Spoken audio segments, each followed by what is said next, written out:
Assalamualaikum warahmatullahi wabarakatuh. Halo semuanya. Jadi kali ini saya akan menjelaskan tentang hak asasi manusia atau HAM dalam perspektif Pancasila, sekaligus memberikan contoh kasus nyatanya. Nah, tujuannya adalah agar kita memahami bagaimana nilai-nilai Pancasila menjadi dasar dalam penegakan dan penghormatan hak asasi manusia yang ada di Indonesia. Nah, sebelumnya perkenalkan nama aku Titania Belva Azahra dengan NIM 253691163 dari Program Studi Ilmu Hukum Mata Kuliah Pendidikan Pancasila Seksi Kelas 145 dan dosen pengampu Ibu Dr. Monika Tiara SPD MPD.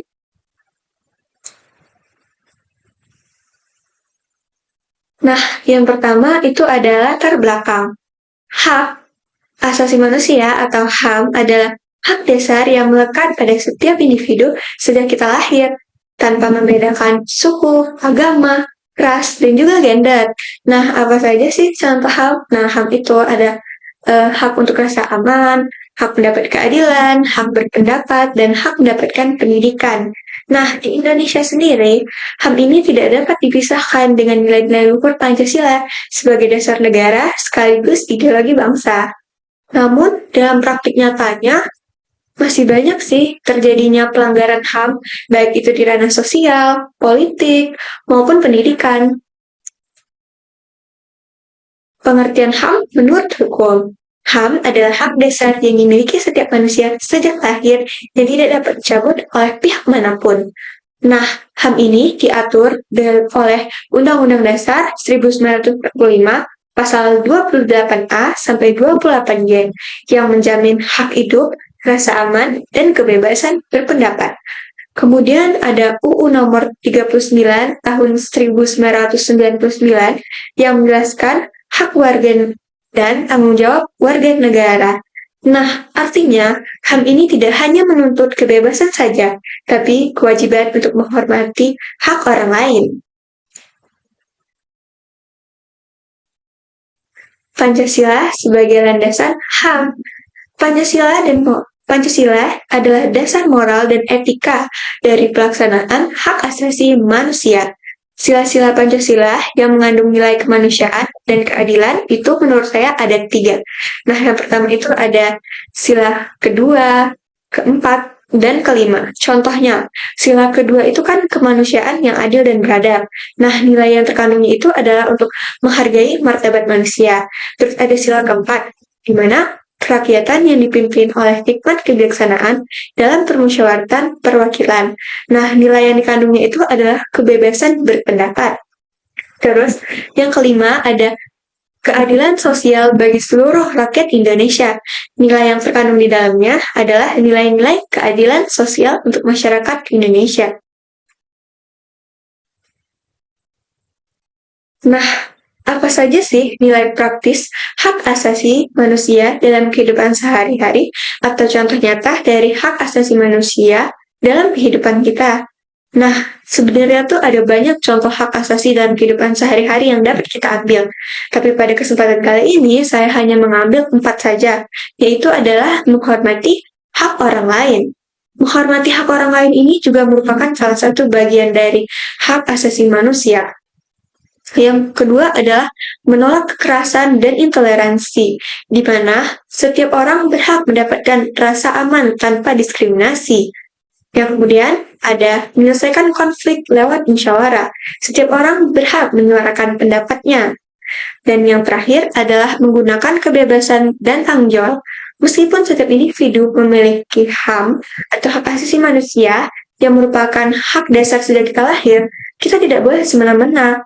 Terhadap orang lain, kita juga harus menghormati hak orang lain agar kita dapat dihargai. Nah, contoh kasus pelanggaran HAM yang terkini itu ada peristiwa di Universitas Islam Bandung dan Universitas Pasundan yang terjadi pada Agustus sampai September awal kemarin di tahun 2025 yang terjadi bentrokan dan penggunaan gas air mata yang memunculkan banyak sekali kritik publik terkait hak warga kampus dan rasa aman. Nah, di dalam kasus ini tuh terlihat adanya tindakan aparat yang memasuki area kampus untuk melakukan penertiban. Namun, seharusnya aparat tidak masuk ke dalam kampus, karena kampus itu merupakan zona aman dan merupakan ruang akademik yang harus dijaga independensinya. Nah, berikut ini saya tampilkan cuplikan dari eh, permasalahan tersebut. Nah, teman-teman, cuplikan video ini memperlihatkan situasi di mana aparat kepolisian memasuki area kampus dan menembakkan gas air mata ke arah mahasiswa. Kejadian seperti ini seharusnya tidak terjadi, karena kampus merupakan zona aman dan tempat untuk menuntut ilmu, bukan tempat kekerasan. Sebagai ruang akademik, kampus harus dijaga independensinya dari segala bentuk tindakan represif. Aparat seharusnya menghormati batas tersebut dan berkoordinasi dengan pihak universitas jika ada kericuhan. Peristiwa ini menjadi pengingat pentingnya bagi kita semua bahwa menjaga ketertiban tidak boleh mengorbankan rasa aman dan kebebasan berpikir di lingkungan pendidikan.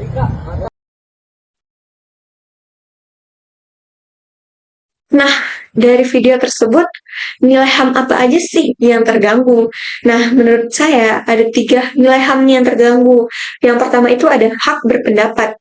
Nah, di mana contohnya tuh kan saat mahasiswa dibubarkan saat menyampaikan aspirasi. Padahal kan hak berpendapat itu adalah hak setiap orang. Yang kedua ada hak atas rasa aman. Tindakan kekerasan dan gas air mata itu mengancam keselamatan, membuat mahasiswa menjadi terganggu. Nah, yang ketiga itu ada hak atas perlakuan yang adil, di mana mahasiswa tidak mendapat ruang dialog yang seimbang.